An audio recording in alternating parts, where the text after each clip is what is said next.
Hello friends and neighbors, it's September 21st and it's Fair Day, which means nothing to you if you don't live in this area. The Ashland County Fair has been going on all week long, and the fair is a big deal in this area because of all the farmers we have. So much so that for the entire fair week you can get an excused absence from school if you are showing something in the fair, and they actually give a whole day off of school in general for the fair, which is Fair Day, which is today. But for you all, it is time to hear Chapter 2 of my 10-year-old self's novel. Everyone who commented indicated they wanted to hear more, so here's more. Chapter 2, Obstacle 1. I awoke at 8 o'clock and it was still raining. The streets were flooded. Since we couldn't drive in it, there was no church.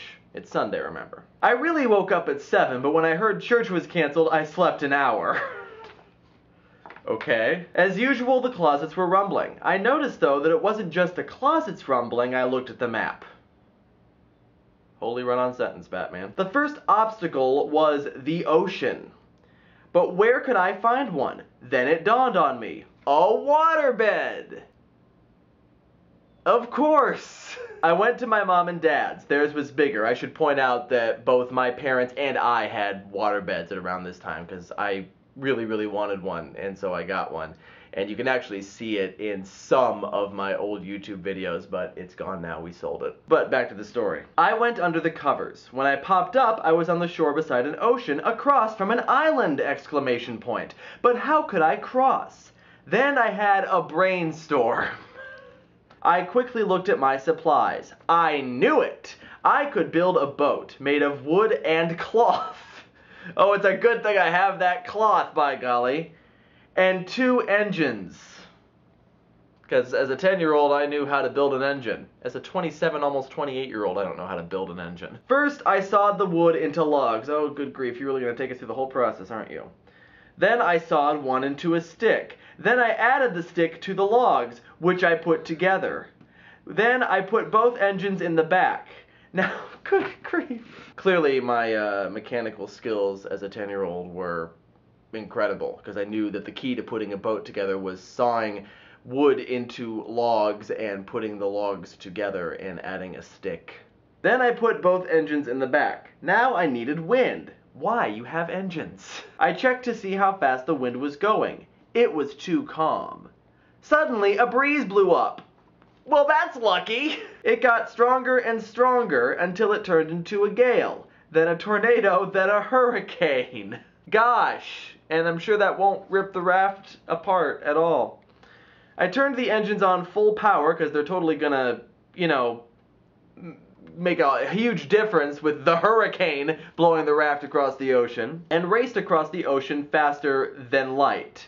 Except probably not. When I was halfway across, the wind calmed down and I turned down the engine. Just one of them.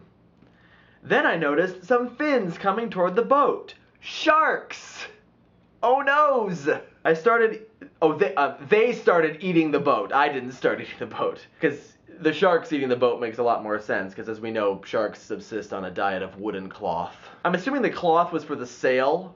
I don't actually mention that in here, but I'm assuming that there was a sail on the boat, in addition to the engines and the hurricane force winds. I turned the engines on full power, but the sharks were faster. Never seen Jaws, by the way. The boat began to sink. I jumped off and made it to land. Once I landed, I was in Mom's and Dad's bedroom. So there you are, said Mom. I've been looking all over. Let's not waste any time. Move it. My mom doesn't talk like that. Mom's a minister. So whenever church is closed, she gives us a sermon.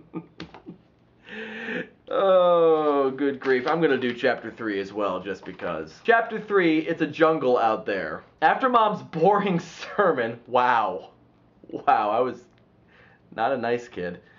I decided to fit in more adventures before lunch. I looked at the map. The next obstacle was the forest. I would have to think about this. I looked until I came to the pencil-shaped coat rack. We actually do have that. It's up at the top of the stairs. Which we sometimes called a tree. We did actually call it a tree. I'm honestly not sure why. I went behind the tree, and when I came out, I was on the island facing the forest. A gem appeared on the sword. I would have to build a fighting sword out of metal. What's wrong with the sword with the jewels? Is it not sharp or Too ornamental? What? I took out a flat piece and sharpened it on a stone. Again, as a 10-year-old, I knew how to do this. I attached it to a handle. I just happened to have one, just a spare sword handle just sitting around. When I went in, the animals jumped out at me, but I scared the hair off the wolves, the tigers lost their stripes, and I scared 3 of the lions' 9 lives, maybe 4. Okay. My toughest challenge was the bear. Ooh, big adventure, big fight scene, but he ran off. Ah. He had an important forest meeting. I thought my adventures were over, but when I came to the end, 2 tree beings caught me. The tree beings, I think, came from a computer writing program that we had called Storybook Weaver, where you could like add pictures of things, like illustrations, like pre-made pictures, and I think one of those was tree beings. So that's where that came from. I took the sword and cut them down. As I left the forest, a gem appeared on the sword, the other sword, the non-fighting sword. Then I heard someone yell, "Lunch!" I found myself surrounded by coats. My little sister had been calling. My lunch was a hamburger, which got more raw in the middle, ew, with melted cheese, ketchup, mustard, lettuce, tomatoes, pickles, and a sesame seed bun. Hold the onions. Apparently, I felt it very important to include what I had for lunch. After lunch, Mom suggested I bring someone over. That's a good idea, I said, because I wanted to show the place to them. While I was waiting for the friends to come over, presumably, I looked at the map. My next obstacle was the river. This time I went to my waterbed.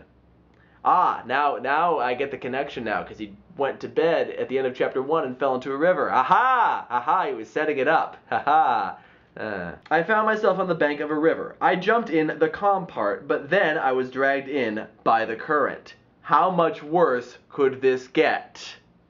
And that's the end of chapter 3. It ends in a cliffhanger. Dum dum dum.